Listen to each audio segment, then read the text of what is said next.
Professor, como é que foi a sua entrada no mundo do futebol? Né? Era uma coisa que o senhor sempre sonhou? Foi uma coisa que acabou acontecendo? Como é que foi a sua entrada para trabalhar com futebol de fato?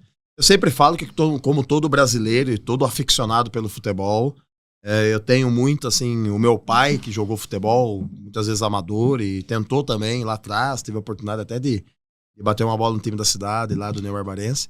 Mas assim, meu pai é um cara que sempre foi ligado com futebol, interligado com futebol, tem meu tio, tem meus primos, assim, que são aquela coisa da família que gosta de futebol.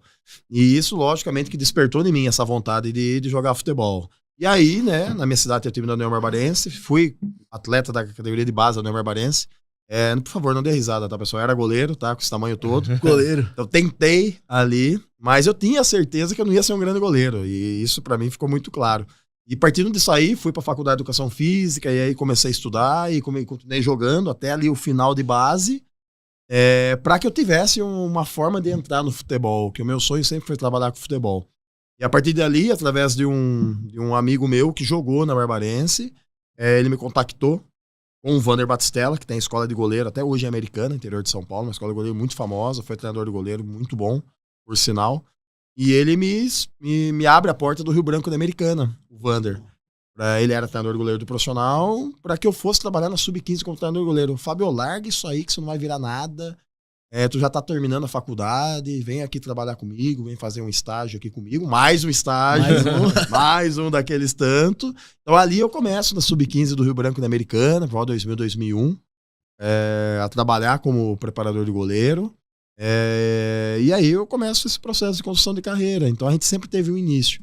Joguei muito amador, cara, depois. Eu brinco assim com o amador do interior do estado de São Paulo, Limeira, Piracicaba, Americana, Santa Bárbara do Oeste, que é a minha região, é um amador muito forte.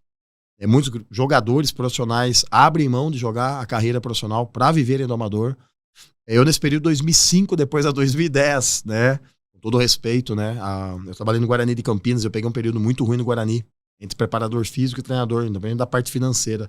Então, para sobreviver dentro do futebol, eu tinha que jogar o amador. Então, o amador pagava, o amador dava grana, o amador abastecia o meu carro também. Pagava uma conta. Pagava uma conta. Então, eu fiz muito isso desse futebol amador também, durante esse período. Então, foi um período muito legal da minha vida, um período que era jovem. Ali, isso foi na casa entre os 20 e os 30 anos.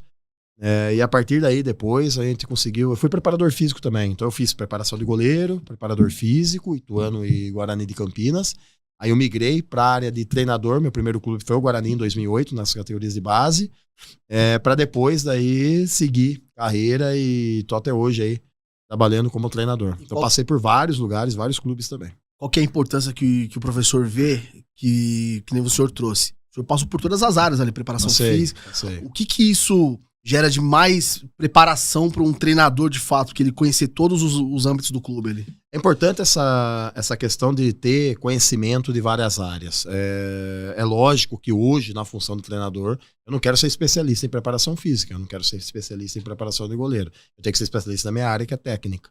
Mas, ao mesmo tempo, quando vem algumas situações, às vezes, de alguns jogadores, vem a situação de atleta, vem a situação, às vezes, de você ajustar o conteúdo, carga de treino, carga de trabalho, você consegue fazer isso de uma forma melhor do que aquele que não teve essa experiência.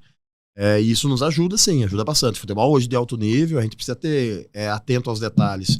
Esse tipo de detalhe que eu vivi durante muitos anos, eu sou formado em educação física, tenho pós-treinamento, pós-fisiologia, então eu estudei tudo essa parte para depois migrar para a área. Fui auxiliar de preparação física profissional, fui preparador físico profissional, então eu tive a oportunidade de trabalhar com vários treinadores também, como preparador físico. Olha que interessante, treinadores que estão ainda hoje trabalhando, já são de uma geração, são 2 gerações na frente minha, né, que trabalham ainda, que são treinadores por volta de 60 anos, 65 anos, que estão trabalhando ainda dentro do futebol. Então isso me ajudou bastante, cara. É um processo mesmo de construção, de formação de carreira, que vem desde 2001. Então, as pessoas olham pra mim e falam, pô, mas... Não, peraí. O pessoal hoje olha pra mim e fala, pô, Fábio é treinador profissional, tá agora, muito... Cara, peraí, minha gente, nós temos, com todo respeito, tem muito mais tempo de trabalho no futebol do que muita gente que tá trabalhando hoje. Sim. Então isso eu acho que tem que ser muito respeitado também.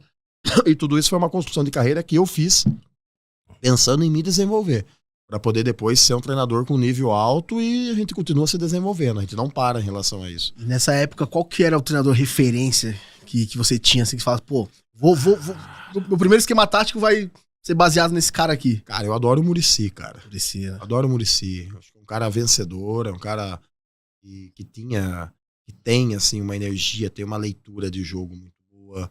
Tem outros nomes, que são nomes, assim, conceituais. O próprio Paulo Autuori é um nome que da década dele, dos anos 2000, também foi um cara, assim, muito acima da média dele. Sim. Então são caras que são referências. Parreira mesmo é um cara também que é um dos caras mais vencedores do futebol brasileiro. Então isso faz com que você consiga visualizar. E depois disso vão vindo outras gerações, né, de treinadores. Mas nessa época lá, inicialmente, o Muricy pra mim, assim, é um cara que eu não tenho oportunidade de conhecer ele pessoalmente, tenho muita vontade de conhecer ele, por tudo que ele representa pro futebol brasileiro, representa pros grandes clubes do futebol. E tem uma coisa assim que me chama muita atenção, que é a verdade, né? É um cara direto, é um cara ali, isso é isso, aquilo é aquilo, sem rodeios. E, cara, ele conseguiu um campeonato aí brasileiro, que é algo que hoje nós temos, né? O Abel hoje tentou, né? Ali, mas é um cara assim que pra mim é top demais. O Wilson veio aqui, ele conta um trecho da passagem dele no São Paulo, e ele falava que o Muricy não dava boi na linguajar do futebol pra molecada. E ele falou, cara, eu percebi que eu tava vendido. Teve um jogo que eu fiz uma cagada que o Muricy odiava que a gente cobrasse lateral pra trás. Eu cobrei. Em vez de ele me rasgar no vestiário, ele não faz isso. Ele falou, eu tô vendida, não tô mais nos planos. Mas brincadeiras à parte, o Muricy é um grande ídolo da história do futebol e tudo mais.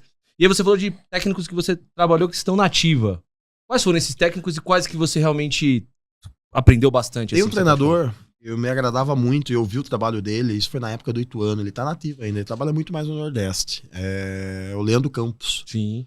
Ele veio do Japão na época e trabalhou e fez uns trabalhos bem interessantes na época ainda do Ituano, o período ainda que ele, né, ali. Ele mora, acho que hoje em Porto Feliz, tive a verdade de cruzar com ele um tempo atrás, conversei bastante com ele, cara de bravo, o bigodão dele ali, eu brinco sempre assim, mas um cara excepcional, um cara assim que pra mim sempre foi um cara muito bom.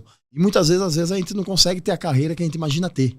Mas o Leandro Campos é um cara vencedor que nessa época, 2003, 2004, 2005, ele tinha um conceito de jogo bem interessante, ele tinha um conceito de trabalho assim, que era à frente, tá, da época. Mas como o futebol brasileiro, ele é muito dinâmico, né? Muitas vezes, às vezes você não consegue ter uma sequência de carreira que tanto você deseja. Mas é um cara que na época assim, me chamou muita atenção, tá? Nesse período aí, 2003, 2004, 2005, 2006 ali. É onde eu tava aí nessa fase de preparação física ainda. Então eu ia lá, sentava, ficava vendo. Ele nem sabe disso. Ele lembra de mim dessa época, a gente já conversou disso, mas ele mesmo não sabe dessa questão minha de observar ele, de ver ele trabalhando.